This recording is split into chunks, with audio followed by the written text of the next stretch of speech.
Hello, welcome to the Trews. Sepp Blatter has finally resigned after a long, ongoing, rumbling Fifa scandal that seems to involve all sorts of corporations and skullduggery, bribery and slipperiness. But what's the real issue here? What's more important, corporate corruption or people literally dying trying to make World Cups nice? The clamour for his resignation has been growing since Friday when he was re-elected as president in the midst of the worst corruption case to hit football's world governing body. I'm always suspicious when I find myself on the same side of any argument with America and David Cameron, because they're complaining about Sepp Blatter's corruption. So are Coca-Cola, so is McDonald's. So what are FIFA actually doing wrong? This really is the World Cup of fraud.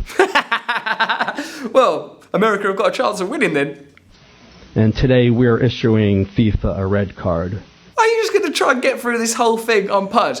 Today's indictment and our criminal investigation will root out those who seek to corrupt the beautiful game. I don't even like hearing that said in an American accent. Not that I'm racist against Americans. I love loads and loads of different individual Americans. I'm talking more about that mad badge and all that kind of stuff. So what's actually going on, apparently, is there's been loads of bribery, fraud and money laundering, around $150 million. The reason the Americans are involved, apparently loads of these deals were done in America. But if you're going to do corruption, you know, like if you're going to buy coal, if you're going to do corruption, do it in America. This includes at least $110 million of bribes related to the Copa America Centenario to be hosted in 2016 in the United States. I think we knew at the time there was bribery. Didn't we send our best and brightest? Didn't we send Beckham and William out there to do our proper English, we invented it anyway, World Cup bid? But instead, no, it's being held sort of at a seaside resort. If you touch our shores with your corrupt enterprise, whether that is through meetings... I don't like the puritanical way that this geezer here,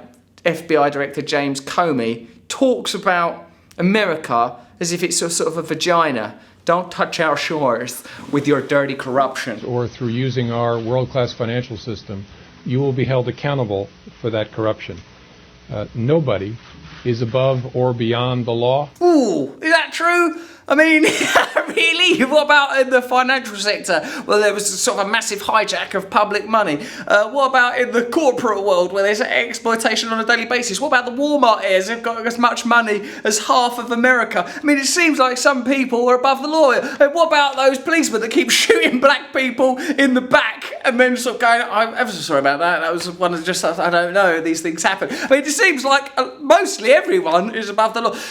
Anyone who's not black and poor, they are above the law. Look, here's the law. Now, here's some black people and some poor people, and then... The London 2012 Olympics cost the life of one worker.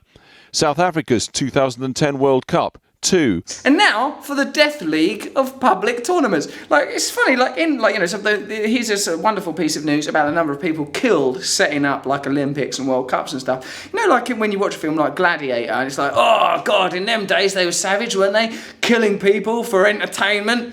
At least in them days you got to watch it. In the World Cup in Qatar, everyone's dead before you get there.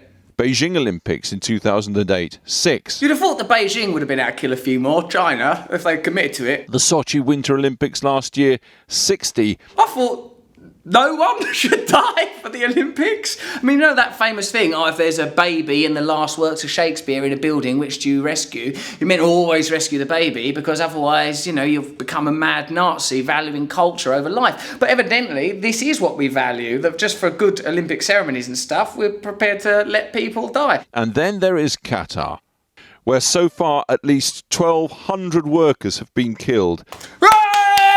Yes! Let's do a wave of the cadavers.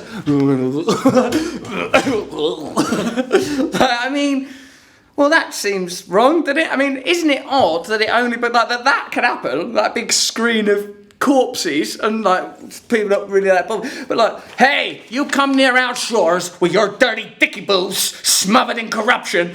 Also, they've killed a lot of it. Doesn't matter. Qatar consistently says it's done nothing wrong. In a way, they're right to say they've consistently done nothing wrong, because in terms of these graphics, they haven't. No one cares about the deaths of migrant labourers from South Bloody Asia.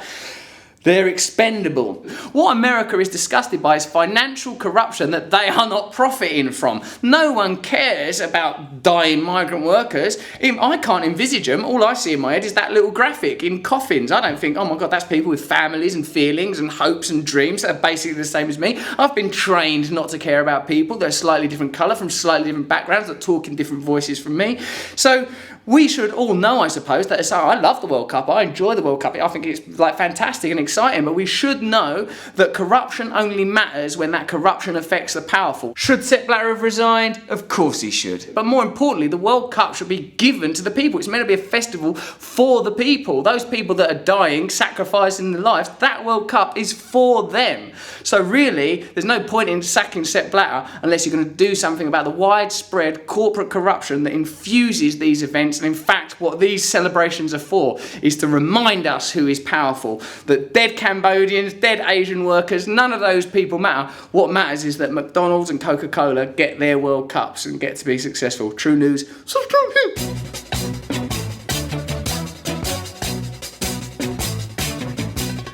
Nose is a tool that is abused to fool you and to leave you scared and confused. Trews is like the nose. If the nose was true, I want some Trews. Let's have some Trews.